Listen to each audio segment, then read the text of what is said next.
আসসালামু আলাইকুম। আজকে দেখাবো চিংড়ি মাছের পিটুলি রেসিপি। কিছুটা লবণ, কিছুটা ঝালের গুঁড়া, হলুদের গুঁড়া। গ্যাসটা দিয়ে দেবো। কড়াইতে কিছুটা সয়াবিন তেল দেবো। তেলটা গরম হয়ে চিংড়ি মাছগুলো ভেজে দেবো।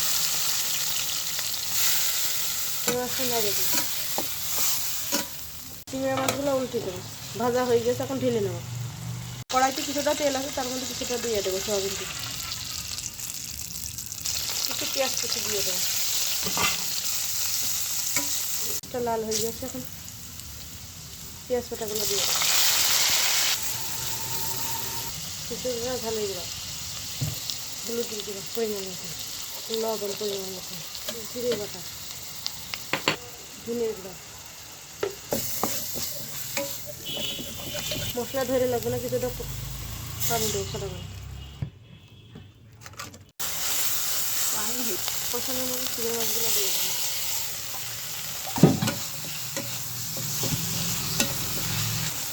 পরিমাণ মতো পানি দেবো। তরকারিটা নাড়িয়ে দেবো। চালের গুঁড়োটা গুলিয়ে নেব, দিয়ে দেবো চালের গুঁড়োটা, নাড়িয়ে দেবো। জিরের গুঁড়া ভাজনা দেবো কিছুটা,